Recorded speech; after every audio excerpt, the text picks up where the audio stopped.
But it has my great pleasure to be here to welcome Dr. Benjamin Madley.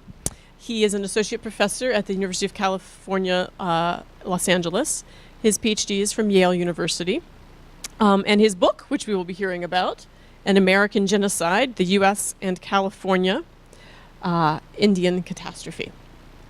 This book has won so many awards. I want to tell you about these awards. This is really impressive. Los Angeles Times Book Award, Raphael Lemkin Book Award, Charles Redd Center Phi Alpha Theta Award, Gold Medal California Book Award, Heyday History Award, Norman Newberg Award, Caroline Bancroft History Prize Honor Book, New York Times Book Review Editor's Choice, True West Best New Western Author, Indian Country Today Hot List Book, and Choice Outstanding Academic Title. Congratulations. And thank you for coming to share your book and your perspectives here with us. Because we're the Center for Peacemaking Practice and the Center for Prevention of Genocide, I want to ask about practical implications, and I think that's something we'll be listening for in your talk. So without further ado, I'm going to turn it over to Dr. Madley. We'll be stopping the talk in around 45 minutes and turning to Q&A, and then by 12:45, we will finish the Q&A, so those who are interested in purchasing a book for signing will have a chance for Dr. Madley to sign the book at the end of the event if you're interested. So over to you. Thank you. Okay, we're on. So good morning. Thank you very much for coming out today. I want to begin with a few caveats, a few prefaces. The material that we're going to work through together this morning is some very rugged, emotionally difficult material. So if there is anyone who feels that they need to step outside to get a breath of fresh air or to say a prayer or they've just had enough, that's perfectly fine with me. I understand. And if somebody needs to get out of the row to do that, please just be gracious and give them some space to leave. The second thing that I want to say is I want to remind us of where we are, that we're in Indian country this morning. This is Indian land. This land in this particular place, as far as I know, is never ceded by any deed of sale or any treaty. It was simply taken. And wherever you go when you leave the time that we'll spend together, you're going to be in Indian country. From the shores of the Arctic Sea to the north to the tip of Patagonia to the south, wherever you go, you will be on someone's ancient and ancestral homeland. And I think that that is worth thinking about.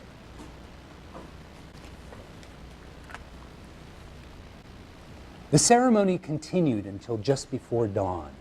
Illuminated by a central fire, the dancers moved together to the sounds of ancient rhythms, the women's clamshell necklaces, as you see here in this photograph, clicking softly against their beaded seashell dresses. Between the women stood men who supported the women in their heavy regalia. The men were attired as foxes, hunters, and deer. Periodically, the celebrants would stop dancing, and they would turn their faces heavenward and recite the ancient words of Nidash, or the feather dance, giving thanks not only for the original creation of this magnificent world in which we have the privilege to live, but also for its renewal in each and every moment. Finally, when the hour grew late, the dancers and the singers walked away from the central council fire, arm in arm, and they made their way into snug redwood plank houses. The Talawa hosts of this dance then lay down next to kith and kin, visitors from nearby indigenous nations, including people of Yurok, Karuk, and Wiyot descent. They fell asleep that night, unaware that less than 8 miles away, white men in the coastal village of Crescent City were moving toward them, heavily armed. Crescent City's Coast Rangers and Klamath Mounted Rangers, two volunteer state militia companies, had been well armed by the governor of California. In the preceding months, he had shipped them crates filled with dozens of muskets, scores of rifles, bayonets, pistols, and thousands of rounds of ammunition. As the celebrants slept, 116 of these militiamen, accompanied by an unknown number of volunteer auxiliaries, quietly surrounded the village. They took up concealed positions behind the brows of sand dunes, within the shadows of large boulders, or tucked in the shade of small trees and shrubs. And as the sun rose to the east over the redwood-clad mountains, women, elders, men, and children emerged from those redwood houses to begin the day. As they did so, recollected one participant, we shot them down just as fast as we could reload our weapons. When the shooting and the screaming finally ended, perhaps hundreds of California Indian people lay dead and dying. Contemporary attackers' reports tell us that not more than 5 individuals survived the onslaught. The attackers suffered just 3 wounds, and the state of California later paid these men for their work. Between 1846 and 1873, California's indigenous population plummeted from perhaps 150,000 individuals to not more than 30,000 survivors. Scholars have long known that factors like disease, exposure, starvation, that these were leading causes of this population catastrophe. But increasingly, scholars have begun to think about violence and the role that violence played in this disaster. What I argue in my new book is that this was indeed a case of genocide. Now, what do I mean when I use this explosive, highly charged term? I have a particular definition in mind, and that is the 1948 UN Genocide Convention. Now, if you are a prosecutor in an international court of law and you are seeking to convict a defendant of the crime of genocide, you must prove 2 things to the judge or judges and the jury. First, you have to prove what international legal scholars and jurists call special intent. And that's the first part of this definition, the part that you see at the top of this slide. That is intent to destroy in whole or in part a national, ethnical, racial, or religious group as such. But proving intent alone is not sufficient to secure a conviction. As prosecutor, you would also have to convince the court that the defendant evinced evidence of one of the 5 genocidal crimes enumerated here against one of the protected groups. Now, following the formulation of this new international legal treaty, let me go back to it for you, scholars began to carefully re-examine the invasion and colonization of California during its first years under U.S. rule, that is between 1846 and 1873. And by the dawn of this century in which we live, over 20 scholars had deemed the events that took place in California during these years to indeed have been a case of genocide. So why would a scholar like me spend 10 years of their life writing a book like this? Because the stakes are incredibly high, not only for scholars like us, but also for California Indians and for everyone seeking to understand the making of the modern United States.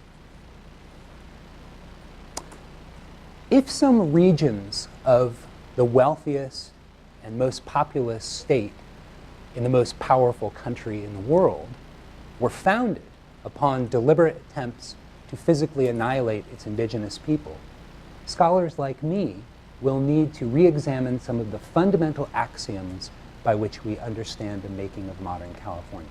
Scholars could, for example, re-examine what caused mass death. Was it biological diseases, or was it deliberate acts of colonizers, like mass murder? We could also begin to rethink exceptionalist interpretations of United States history, exceptionalist interpretations that claim that the history of the United States is somehow unlike the history of any other nation in the world. We could, for example, begin to compare the genocide that took place in California to other genocides around the world that were central to the making of other states. I'm thinking of places like Australia. We then have to think carefully about what tends to catalyze genocide. Who ordered the killing? Who carried out the killing? Why do we not know more about these kinds of events in United States history? And if genocide played a major role in this particular indigenous population collapse? What role might genocide have played in the making of the modern United States, Canada, Mexico, or the other modern nations of the Western Hemisphere? The genocide question is particularly urgent for California's approximately 150,000 California Indian people. And I learned this during dozens of visits to California Indian communities up and down the state during the research for this book. Here are some of the questions that they asked me. Should we press for government apologies, reparations, or control of land where genocidal events took place? Might we be able to marshal evidence of genocide in legal cases involving municipal, state, and federal authorities? How should we commemorate the victims of mass murder while at the same time emphasizing our survival, our successful resistance, and the widespread cultural renaissance taking place in Indian country today?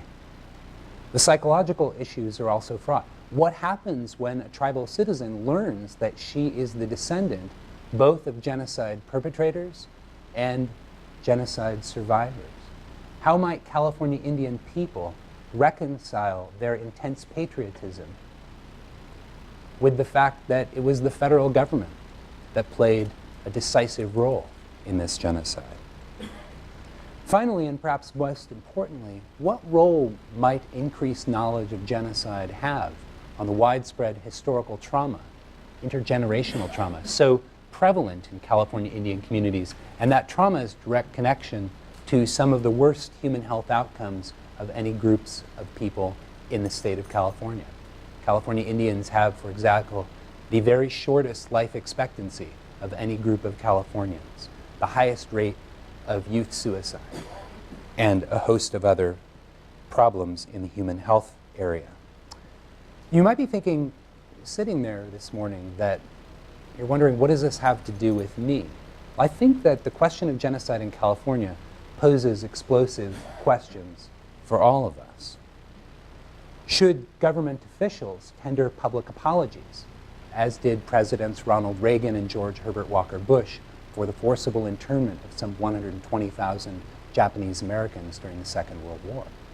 Should the United States Congress offer reparations along the lines of the more than $1.6 billion that the United States Congress has now paid to 86,000 of these Japanese Americans and their heirs?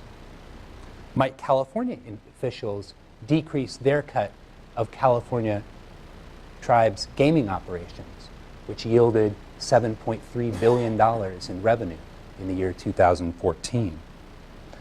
A better understanding of the genocide that took place in California might also reshape the United States federal government's relationship with the dozens of California Indian tribal nations currently seeking formal recognition by the United States. And the question of commemoration is closely linked. Will non-Indian people support or tolerate the same kinds of public days of commemoration, museums, monuments, and such that today commemorate, for example, the Holocaust or the Armenian genocide?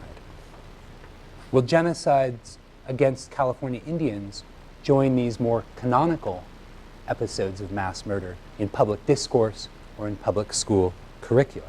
Now, these are all very important and pressing questions, but they can only be addressed in limited ways without a comprehensive understanding of the state-sponsored mass violence that took place in California between 1846 and 1873.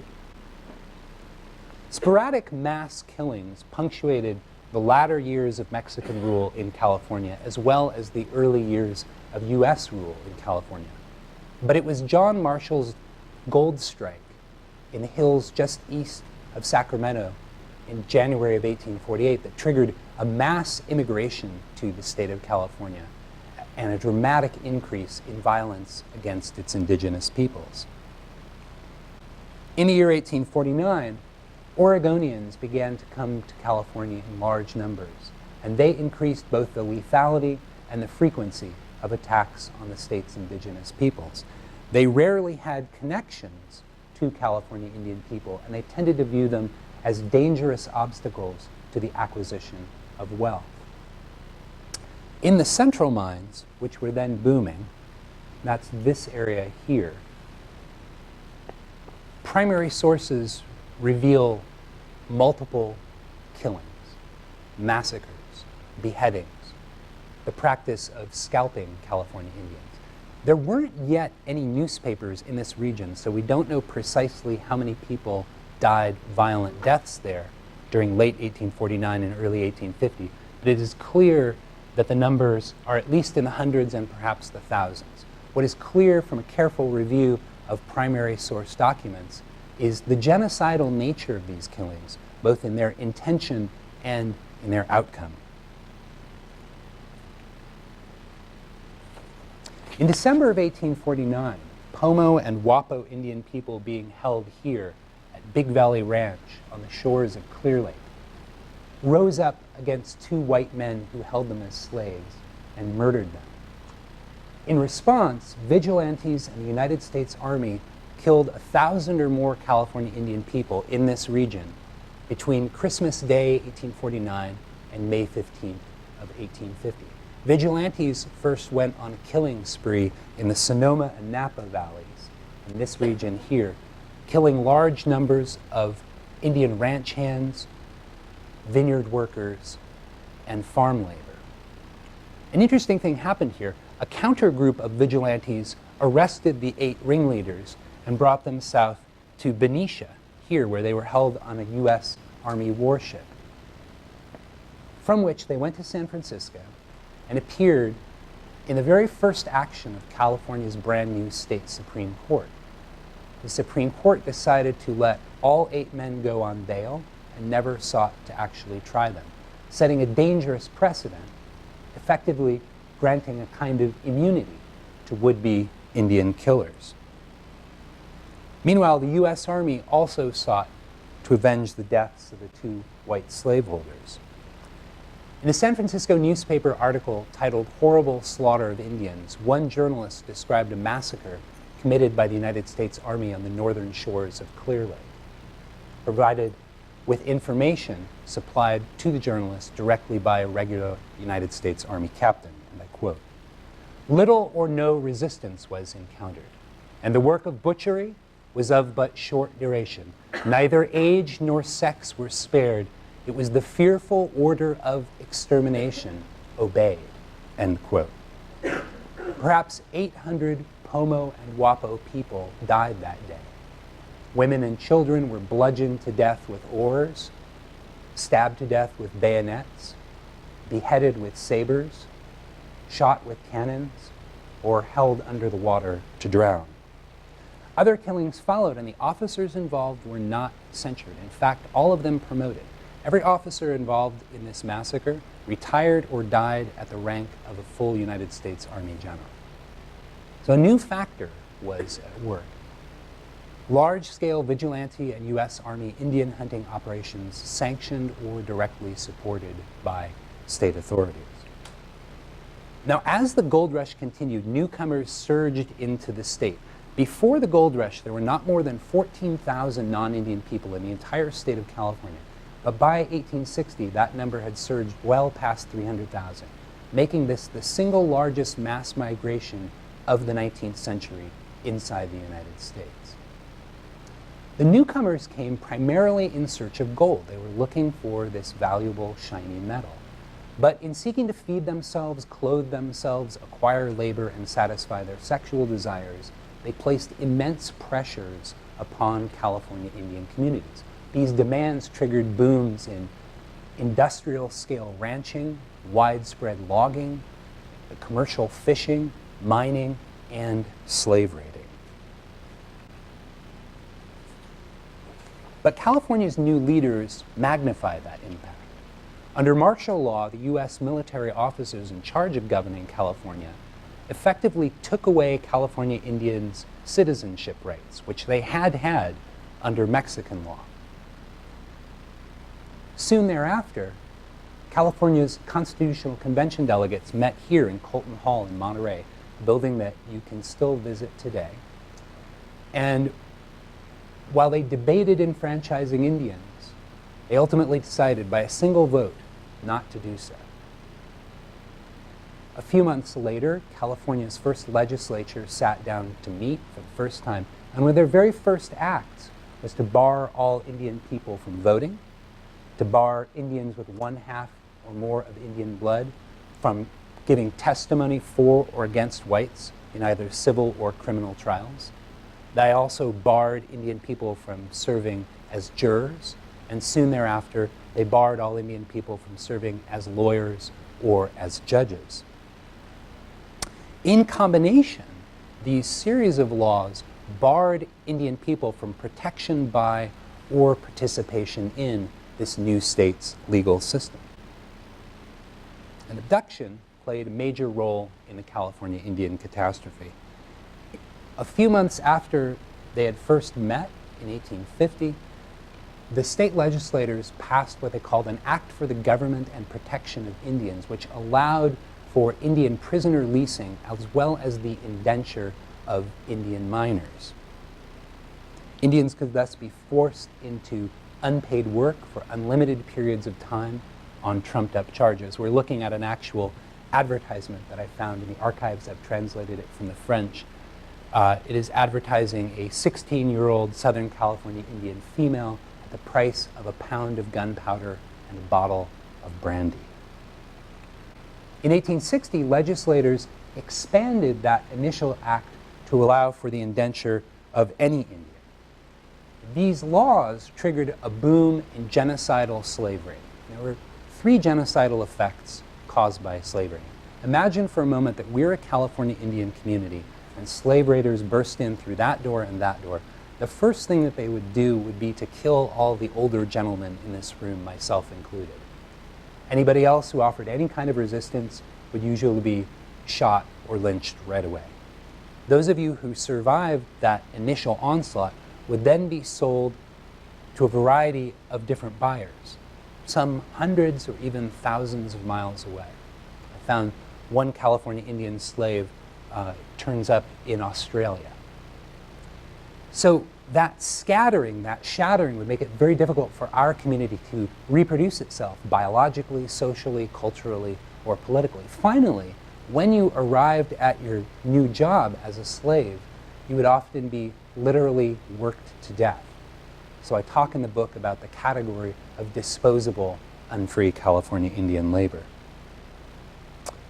One lawyer in Los Angeles recalled, and I quote, that LA had its slave mart, and thousands of honest, absolutely useful people were destroyed in this way. And if we can believe federal census takers, he was not exaggerating. They tell us that between the year 1850 and 1870, Los Angeles' Indian population plummeted from 3,693 individuals to just 219 survivors. Escape was one way that California Indian people defied servitude. The Lasik Wailaki woman, Lucy Young, who we see in portrait here, escaped servitude multiple times. She recollected, young woman been stole by white people, come back, shot through lights and liver. Front skin hang down like apron. She tie up with cotton dress. Never die neither, end quote. Others were less fortunate. After one Northern California Indian woman fled her lord and master in the year 1858, he organized a group of vigilantes who went to her village and massacred all 16 people there. The following year, one rancher on the Van Duzen River became so incensed when his 7-year-old Indian servant walked half a mile away to visit his family that he gathered his weapons, went to the village, and killed 6 people, boy and all. These kinds of reports were not hidden in some vault or locker of documents that I found. Reports of slave raiding appear routinely on the front pages of newspapers, in letters, in diaries, and in the official reports of the United States Army and Office of Indian Affairs. Nevertheless, state and federal policymakers and law enforcement officials chose to turn a blind eye to these widespread practices. Congress, meanwhile, made California Indian people particularly vulnerable to immigration's blast. I know it's hard to see because of the lighting in here, but these 3 men in this portrait, taken in 1850, were federal treaty negotiators, and they went throughout the state of California and they negotiated 18 separate treaties with 119 California Indian communities, setting aside these gray areas that you see surrounded by white. This is approximately 7.5% of the state of California, or 7,488,000 acres. But when these treaties arrived at the U.S. Senate, just a few miles from here, the United States senators decided to hold a closed-door secret session. In this session, they repudiated all 18 treaties and had them locked in the basement, from which they were not really retrieved until about 1905 and made public. The upshot of this was that California Indian people did not become the explicit wards of the federal government. They also, instead of receiving 7,488,000 acres, would only receive 5 temporary military reservations not to exceed 25,000 acres each. Another upshot of this was that because those lands were temporary and they're not legally patented as federal trust land, the United States Army decided that they could not arrest whites for crimes committed against Indian people on those lands, including major crimes like rape, assault, homicide, or enslavement. The United States Congress thus made California Indian people particularly vulnerable to kidnapping, slavery, assault, and mass murder. But the establishment of California's new state militia system marked the rise of a state-sponsored killing machine. Between the years 1850 and 1861, 3,414 men volunteered to participate in 24 separate state militia campaigns against California Indian people, campaigns that killed a minimum of 3,414 California Indians. But the impact of these state militia campaigns transcended these numbers. Why? Because the state militia campaigns served as a widely publicized state government endorsement of Indian killing, not only publicly granting impunity to would-be Indian killers, but also making it clear that Indian killers could be very well paid. People often earned more money participating in these militia expeditions to hunt down Indian people than they did mining gold. And in fact, vigilantes heard this message loud and clear, killing at least 6,400 Indian people in California during these years. As I was doing my research, I thought for quite a while that this genocide must be the product of some rogue elements, some very bad people. But then I encountered this charming gentleman, the first democratically elected governor of the state of California. And he declared in 1851 to both houses of the California legislature, and I quote, that a war of extermination will continue to be waged until the Indian race becomes extinct. Almost immediately, the legislature put the power of the purse behind his thinly veiled threat of genocide, borrowing $500,000, a huge amount of money at this time, to pay for past and future militia expeditions against California Indians. The following year, United States Senator John Weller stood up in the Senate here in Washington, D.C., and told his fellow senators that, and I quote, California Indians will be exterminated.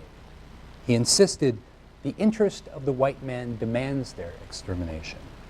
That same year, legislators passed a $600,000 bond measure to pay for additional Indian hunting campaigns. So we're looking at one of these bonds here. We can see George Washington, an Iroquoian warrior.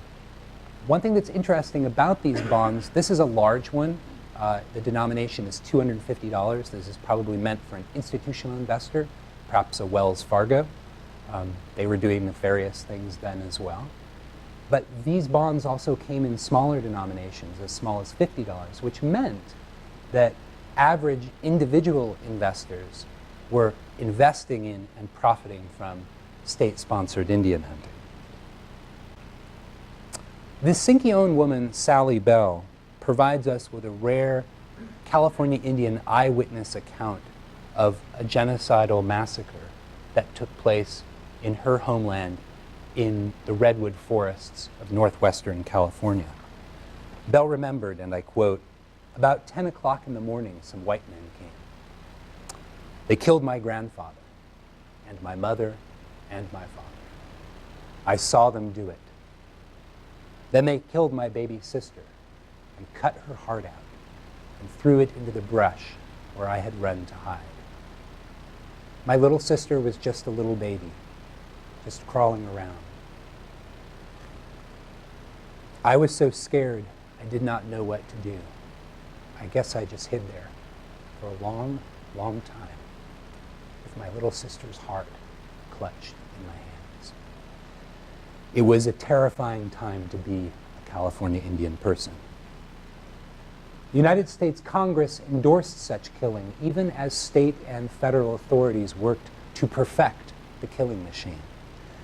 In 1854, the United States Congress voted overwhelmingly to allocate $924,000 to reimburse the California State Treasury for its past Indian hunting expenses. The following year, this man, Quartermaster General William C. Kibbe, the commander of the militias, wrote an infantry tactical manual, had it published, and then distributed copies to all of his officers. Meanwhile, then Secretary of War Jefferson C. Davis, who would later become President of the Confederacy, sent a crate of U.S. Army tactical manuals to Kibbe, asking that he distribute them to California state militia officers as Christmas gifts. Then in 1857, having now spent over $1.1 million on hunting Indians, the state of California allocated an additional $410,000 to pay for more Indian hunting campaigns with predictable results. Finally, in 1861, even as secession was beginning to tear the Union asunder, the United States Congress voted to appropriate another $400,000 to help California to pay for its so-called Indian War debt. While all of this was going on, civilians, state officials, vigilantes, militiamen, and U.S. Army soldiers were forcibly removing surviving California Indian people and placing them on those 5 temporary military reservations that I mentioned earlier. And the results were frequently lethal. One group of vigilantes killed 58 people in northwestern California while removing one community to the Mendocino Reservation. The Lake Yakuts woman Yoemut recollected that during the forced removal of her community to the Fresno Reservation, soldiers first killed a dozen Indian people and then 12 more during the forced march. Likewise, the Nome Lackey man Andrew Freeman explained, when they took the Indians to the Round Valley Reservation in Mendocino County, they drove them like stock. They shot old people who could not make the trip. They would shoot children for getting tired. Once at these federal Indian reservations, survivors often encountered institutional starvation and malnutrition.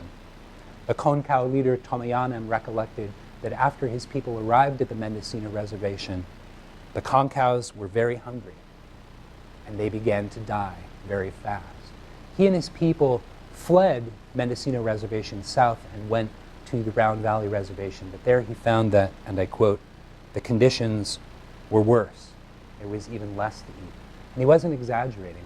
Official Office of Indian Affairs records tell us that in 1860, officials typically provided Round Valley Indian inmates 480 to 910 calories per day, but that they did not feed people who did not or could not work. 2 years later, after Congress cut the budget for California reservations by 20%, rations there fell to just 310 to 390 calories per working Indian per day.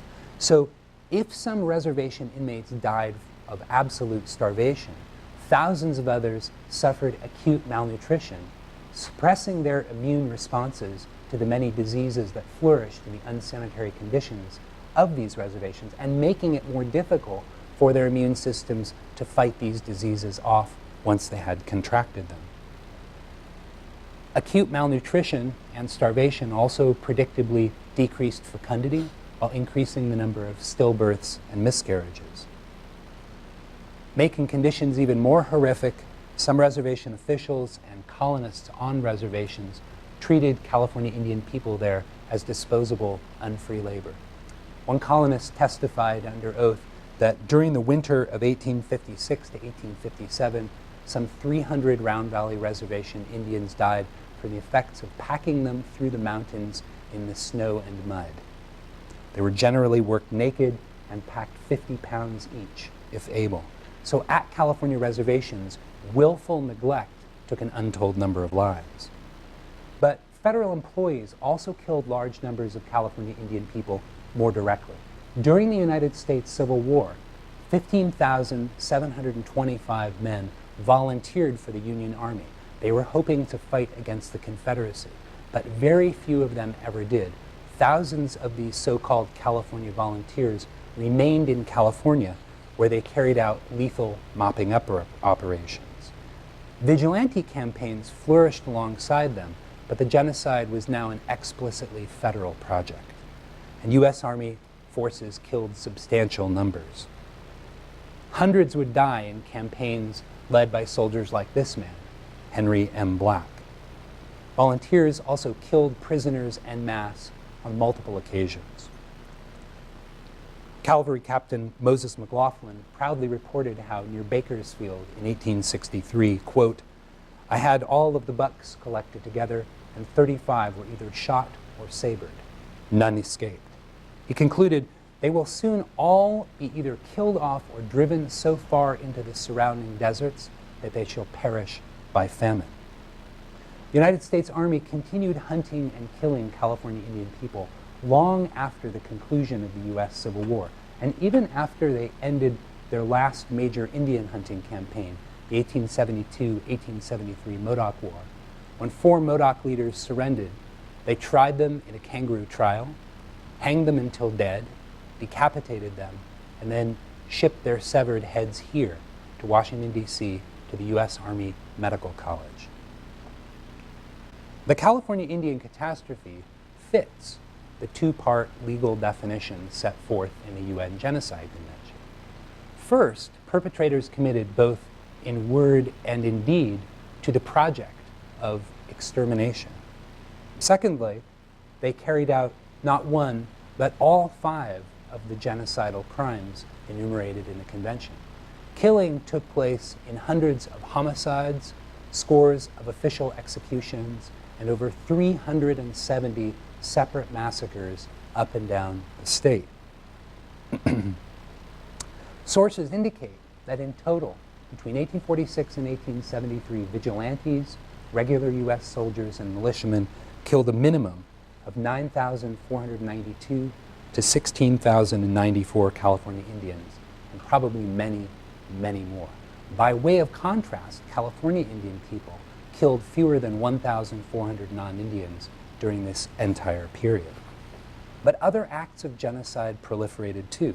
Many rapes and beatings occurred, and these meet the convention's definition of causing serious bodily harm to members of the group on the basis of their group identity and with the intent to destroy the group.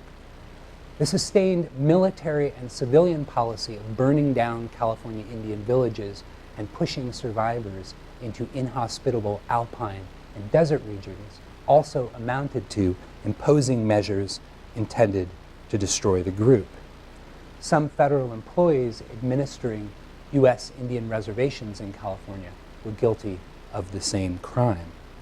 Further, because malnutrition and starvation predictably lowered fertility while increasing the number of stillbirths and miscarriages, some state and federal officials also appear guilty of imposing measures intended to prevent births within the group. Finally, the state, slave raiders, and federal officials were all involved in the widespread project of forcibly transferring children of the group to another group. Sources indicate that between 1850 and 1863 alone, some 4,000 to 6,000 California Indian youth suffered such forced transfers. By breaking up families and shattering whole communities, the forced removal of children also made it very difficult for communities to biologically reproduce themselves. Sufficient evidence thus exists to designate the events that took place in California between 1846 and 1873 to indeed have been a case of genocide. So I want to show you one last slide here which helps to explain how this is possible. I'm trying to preempt questions here. It's about these things, these rifles. The range of a rifle as early as 1846 was 200 yards. That was the deadly killing range, while the range of a California Indian bow was much shorter. This is also true for spears and for throwing sticks at the time. So this meant that the attackers could surround a village. That's what's happening here. They used the element of surprise. This is an attack under a full moon. This is created by an eyewitness. A federal treasury agent saw this happen, wrote it up, and made this picture. So this meant that attackers could shoot people down without actually exposing themselves to very much of any danger. And more often, people were killed by friendly fire, the people committing the massacre, than they were killed by California Indians. So this helps to explain the technological advantage that the attackers had. So I think we'll stop there, and I would be happy to take some questions.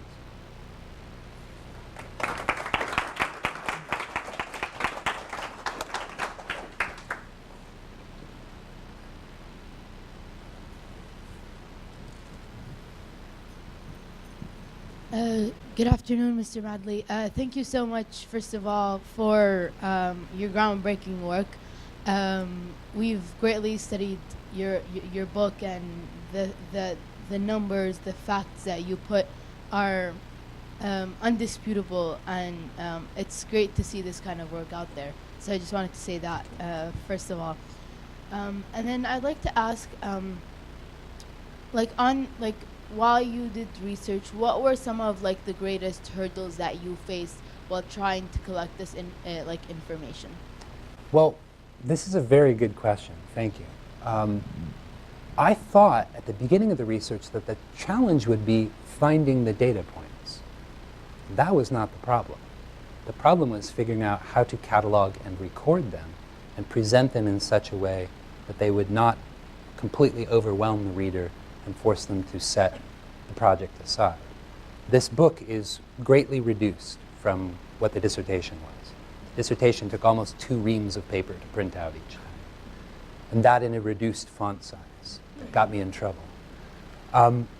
So I came up with this idea of the tables in the back, and I'll tell you how that happened. I was walking to the Beinecke Library at Yale as a graduate student. I was walking through the rotunda, and it's a room with a round roof. It's a round room, and it has marble plinths that record the names of most of the Yale men and women who fell in this nation's wars and British colonial wars that preceded it.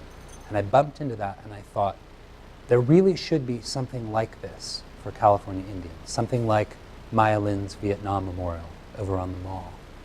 And I thought, I can do that to some degree by making these tables. And so I struggled mightily with Yale University Press, and fortunately I had the support of my editor to include those appendices, which are almost 200 pages. They're not in the softback, but the hardback is very good for holding doors open or exercising your biceps, if you're looking for that. So we were fortunately able to catalog it that way, but we had to make some tough choices. Not every single killing is in the text, and that was very hard to do because I felt that revealing this information was a kind of truth-telling, a kind of testimony. And likewise in the research, one of the really hard things was to figure out when to stop. So I had graduated with my PhD, I had the opportunity to go on a postdoc, but I had to stay in the archives because I knew there was more there. And I felt that it would be really negligent, almost immoral, not to continue the search.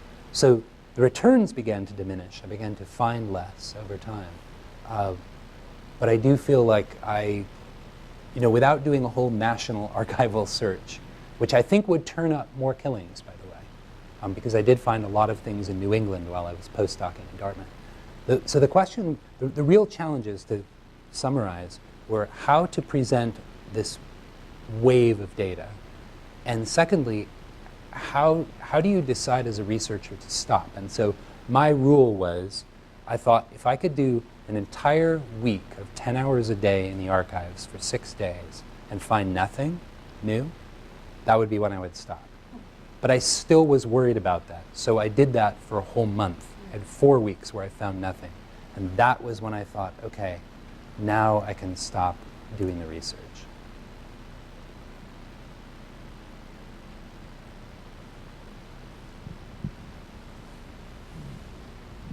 Yes. You make a distinction early on in the book between the physical aspect of genocide and the cultural aspect. Do you believe there's a distinct separation between the two, or that one begets the other? Well, I wanted to use the UN Genocide Convention, and I wanted to speak to a wide understanding of what genocide is. And I had to write a book that could be bound by the press, which meant I could only write 700 pages. And you'll see in the hardback, I came right up to the absolute limit. We were cutting until the end. There was a limit to how many pages the machine could bind. So issues of cultural genocide could not be included unless I really wanted to write a 2-volume book.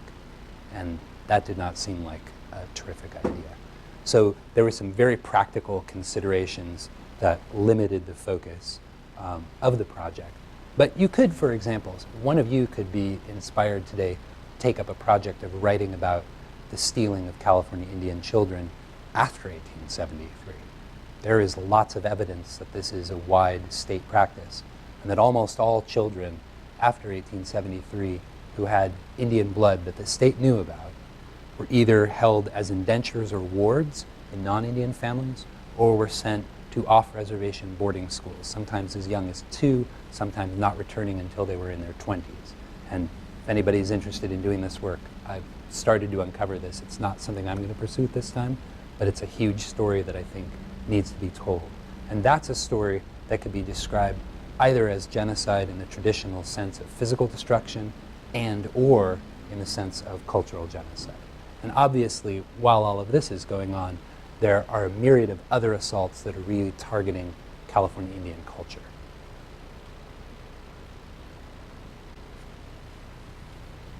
Hi again, thanks for your book and for the talk. I grew up in Oregon, and kids we play cowboys and Indians. And the subtle, sinister, state-sponsored narrative existed even in the 70s and 80s when I grew up. I'm curious to your thought. This is a hypothesis that this wouldn't have been possible without a state-sponsored narrative which justified the genocide. And what are your thoughts on how, if any way, to reverse or flip it upside down and use a state-sponsored narrative to justify action for good? So one of the things that I'm involved in right now is sitting on a state commission set up by our governor, Jerry Brown. In the fall, the California State Legislature passed a bill allowing, not funding, but allowing for a 1-year-long high school level curriculum in Native American studies. I think this could be very powerful. But what I hope we will see is a modification to the state's required curriculum in K through 12, which will require some serious engagement with California Indian history. So if you hold out your arm, if this is the history of the human being in California, the only part that involves people who look like me is this white part at the tip of your fingernail. So our kids, my kids, I think, are really being denied all the wealth of human history in California. Possibly 100 separate languages, 60 major different cultures, all kinds of artistic expression, different ways of thinking about life and animals and the environment, some very different ways of seeing the world. So we really only start in 1769 with the arrival of the Spaniards, and we carry on from there, but we never talk about the tens of thousands of years before that. So that's something that I hope will happen. And I think that this Native American curriculum as an elective that could be available in California high schools would go a great way toward addressing, remediating this absence. But we do have a narrative, a national narrative, that is trying and has fairly successfully occluded our ability to see the indigenous people of this land, the people who lived here for thousands and thousands of years. And I think we really, my opinion is we really need to think about that, because we're destroying this place. You know, we're polluting the water, we're running out of resources. They had ways to live here that worked for a very, very long time. So in California, for example, the U.S. Forest Service employs many California Indian people to implement and to teach the Forest Service how to implement controlled burning. So we have these out-of-control wildfires. They didn't have that because they burned the forest every year methodically.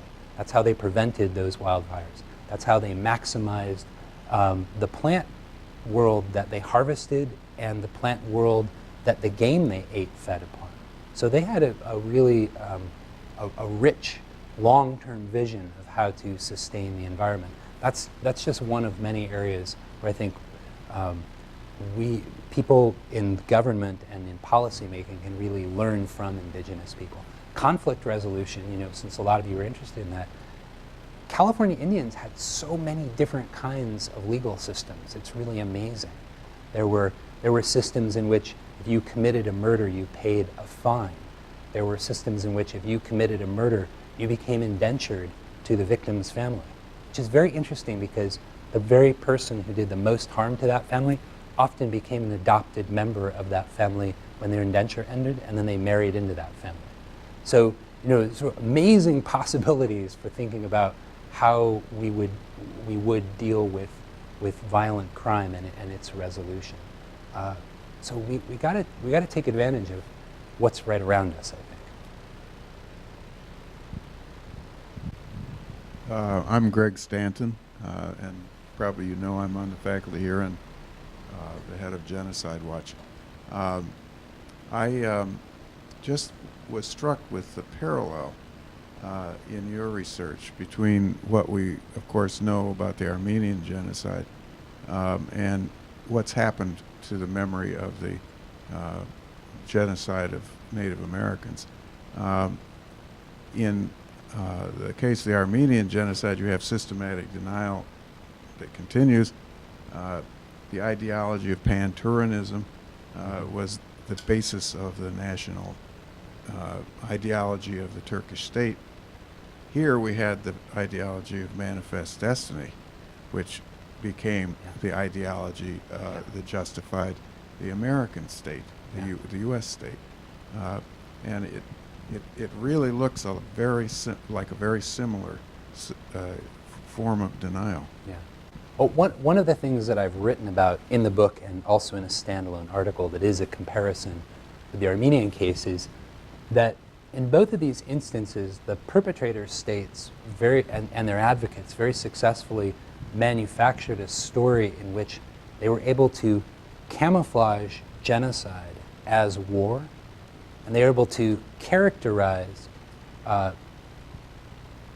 Armenian and California Indian resistance to genocide as aggressive acts of war in order to justify overwhelming violence. So, and I think this is something that genocidal perpetrators and their advocates routinely do. They try to fabricate a narrative which makes the story one of a war rather than a genocide.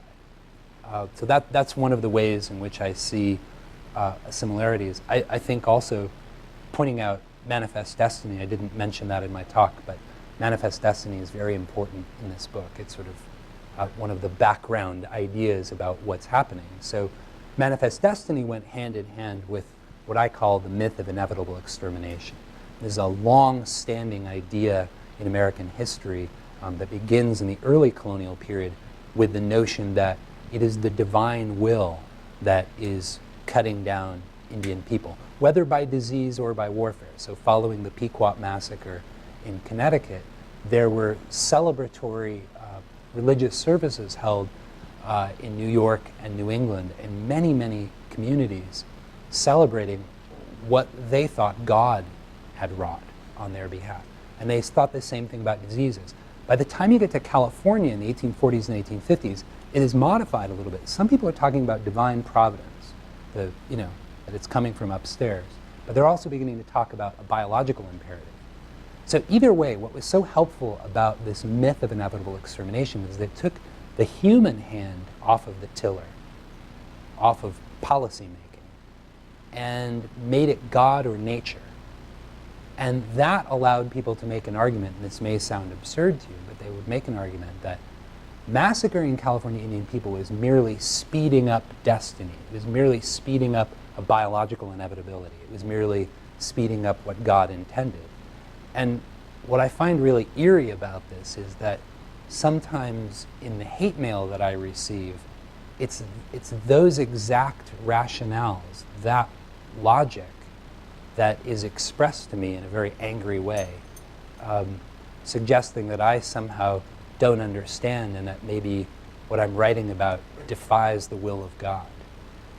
So that tells me how deep these currents run even today. Because, you know, if you want to understand this modern United States that we live in, you have to somehow account for the indigenous population collapse. You know, there were at least 5 million American Indian people living in the continental United States at first contact, and that number plummeted to about 200,000 people by the turn of the beginning of the 20th century. So this clearing of land is what unlocks the cornucopia of natural resources that in large part make the United States so fantastically wealthy. And it's not just gold. It's coal, it's oil, it's rangelands, it's vast forests, it's hydropower. So you have to, at some point, if you're going to think seriously about the making of the modern United States, reconcile with this. And it's much more comforting. It's much more in line with a triumphalist narrative of United States history to say, well, you know, this was disease and this was God. This was not really newcomers. We're not really at fault. So one of the things that I also am thinking about now more and more is to think about colonial disease ecologies and to recognize that, you know, Europeans bounced back from the plague. They were able to rebound. Why were indigenous populations in the Americas unable to rebound from these diseases? Well, it's all the factors of colonialism. It's being on the run. It's having your villages burned down repeatedly. It's losing all of the best land and being driven into the mountains and the deserts and the colder regions. And it's also being herded onto confined spaces. You know, I see the reservations in their creation as fundamentally a carceral state. These are giant prisons without walls, but you got in a lot of trouble if you left. They hunted you down. Think about Geronimo. You know, they hunted him and his people. They just wanted to go into the mountains and not live on the reservation because they thought, if we stay on the reservation, we're going to die. And they were right. So we've got about 3 more people who have questions and only 12 more minutes. I'll keep my answers brief. Yeah, I'll just keep my answers brief. All right. I'll make this pretty quick. Basically, I wanted to ask you, and thank you for coming out. Sure. Why do you think your book managed to gain such traction while many of the stories and narratives of the survivors of the genocide have been ignored? Well, one problem is that there are very few narratives of California Indian survival. They are very few and far between, and in the introduction to my book, I explain in great detail why that is. But the fundamental fact is that over 80% of the population was killed during these years, and the survivors were often small children who were then raised in houses or schools of non-Indian people where it was absolutely forbidden to discuss these things. That said, I worked very hard to include these narratives in the book, but I think something that hadn't really been done before was a study that was so comprehensive and was so focused on the quantitative nature of the violence. So we've long known in American Indian studies and in California history about the anti-Indian legislation, but nobody had really tracked how much money had been spent on killing Indians by both the state and the federal government, and nobody had actually tracked how many people were killed. So the numbers that I was able to find at an absolute minimum more than double the prior known death toll, and I think that made a very big impact. Emily Sample. I'm the executive director of the Genocide Prevention Program here. And I have two brief questions that have long answers, so you can give the short answer version. The first is, what do we do with this information? How can this information change the relationship between our federal government and our indigenous people? And the second is about positionality. As a non-indigenous person myself, and a genocide researcher, telling those stories is not always my place. And so how did you reconcile that with your authorship?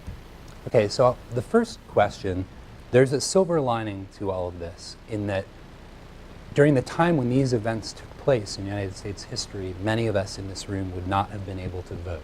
But now I think, at least for now, we still can. And how we deal with policy is a democratic process. So you have the power, right after this, to contact your state and federal representatives and say, here's an issue that I want to see addressed. That's how state required curricula get changed, by the way. It doesn't just happen out of the blue. When the Armenian Genocide became part of the required curriculum in California, it happened under the watch of Governor George Duke Majan, the first Armenian American governor of California, and with the widespread support of California's Armenian American constituents, he got this into the state standards. So I'm an educator, so I think about that, but I also think that California Indian people are taking this information and using it in a lot of their own ways. So I've been involved in presenting book talks to people who serve California Indian communities as healthcare workers to increase their level of cultural competency. I've also given many talks on reservations and rancherias in California. But it's ultimately going to be up to California Indian tribal councils and chairmen and chairwomen and leaders to figure out how to move forward with this information. At a certain point, a scholar's position, in my opinion, stops.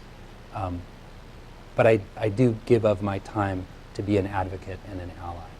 And I think that kind of gets to the second question. One of the things that I did was to visit many different California Indian communities, and a lot of the material in the book is given to me by them. For example, the cover of the book, this was an image suggested to me when I visited the Modoc tribe of Oklahoma.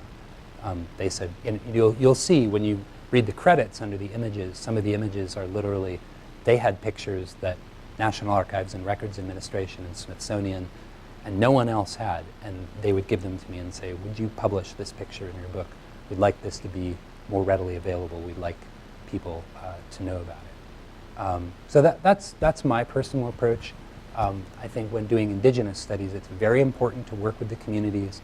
A lot of material I took out of the book, all references to religion were taken out of the book. I realized that this was not wanted by tribal nations in California. All the ethnobotanical information, which is publicly available, but they made it clear that this should not be reproduced in the book. No origin stories. A lot of books in American Indians begin with an origin story, a creation story. This was obviously not wanted by anyone.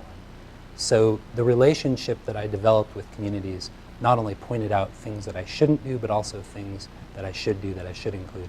And one last thing I'll say is that they often gave me oral history leads that took me into the archives. So I didn't go around recording people. That's not what this project is. And that could be a whole analogous book based upon all of the oral histories that tribal citizens have today of the genocide, but that's not what I did. But I did use lots of time, evidence, people, when I was at ceremony with people, hearing songs that were translated for me, or people would just tell me the stories that they knew, and they often led right to something from the colonial archive, a ship's manifest or a letter or something of that nature. Yeah, I'm going to ask you an unfair question because you can't know the answer to it unless you've read something that I can't imagine you've read. So we're having this conference Sunday, Monday, and Tuesday on creating architectures for peace building in the U.S. And one of the people who's coming has written a book on what she calls consolation, consoling Americans after tragedies. And her case study is 9/11. and she weaves a narrative of how we've created a dual narrative about American exceptionalism, all the kinds of stuff you talk about. But to go back to Corin's question, how do you, above and beyond what you're already doing, which is all one human can do, how do we change the narrative, whether it's about manifest destiny in the native population or about good versus evil in 9/11? How do you make those macro changes? I mean, I get it, what you're doing with K through 12 curricula, but what more as a country could we do? Well, I think, we could begin to follow what's in the Constitution and honor our treaties with American Indian nations all around this country. I think there's something fundamentally wrong when a civil society treats a huge population, the original population on the land, as if the laws don't apply to them. And I think that's a fundamental problem in American history. And there's been comparatively very little attention spotlighted on the position of American Indian people. And something that I've heard a lot with the disaster in Puerto Rico is, hey, we live with conditions like that on federal reservations for 150 years now. How come nobody's talking about that? And there's lots of reservations where nobody has running water in their house, So if we could begin to raise awareness and think about Native American people as full humans that should have all the rights and dignity of humans in this country, I think that will have a profound changing impact on race relations and the way we think about justice and trauma in this country.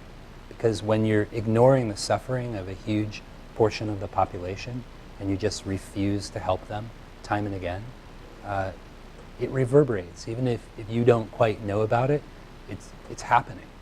There's a lot of suffering. There's a lot of people with very short life expectancies in this country, and yet it's not in the media. It's not addressed by a protest movement or a social action group. Just this profound suffering and injustice that's happening all the time all around us. Let me ask a final question, and then we'll want to ask you to stay for some book signing. Sure. In all of your research and all the stories and the archive time, did you come across any sense of, any inklings of what could have prevented this?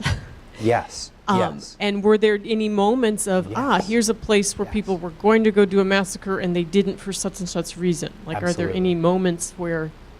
So there are repeated moments in the state legislature and even in the United States Congress where there are close votes at key moments. I talked to you about the possibility of enfranchising Indians. Single vote. They voted on it 3 separate times. And I firmly believe that in 2 of the instances, there were some people who went away to get coffee because it was night. They were working kind of around the clock, and they were gone for the vote. And I think those guys would have voted for enfranchisement. If they hadn't gone on that coffee break, California history might have turned out differently. There were a lot of places in the votes where the votes were very close. So vote. That's one thing. There's no safe level of racism, and vote. Those are your 2 take-home assignments. But there are also many people who are upstanders, and every single time I found them, they are in the book. My favorite story about this, perhaps it's the most dramatic, there was a killing group going around the area where I was born, the upper Sacramento River Valley, and they were going from white farm to ranch to vineyard. They're killing the Indian laborers and their families at every single place. Women, men, children, elders, everybody. And at this one farm near Redding, this white farm woman was inside her one-room cabin, and she heard the shooting. She heard the shots, and she heard her husband yelling, trying to stop the killers as they killed the 3 Yana Indian men who worked in the wheat fields with her husband. And so she knew they were coming. And they burst in the door of the cabin, and she got the 3 women behind her, and she held up a quilt. And she said to the men who were going to try to kill these 3 women, if you want to kill the 3 of them, you're going to have to kill me and my unborn child. And so they turned on their heel and they went out. And they left. And her husband put the 3 women into the farm wagon and took them into the mountains where he hoped they would be safe. The sad fact is that there were not enough of these upstanders. They were too few and far between.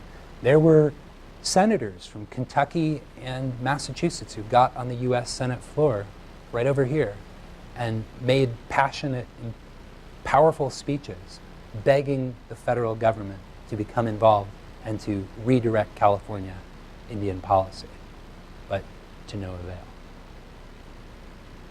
There have to be upstanders if this kind of thing is going to be stopped, because the forces at work in genocide only respond really to force and pressure. They do not respond to moral suasion because they've already recreated a new moral framework, their own morality, if you will. If you believe that morality is a construct, they've already created a moral construct that says that what they're doing is right, that it is right and just and honorable and often God's will to kill. Thank you.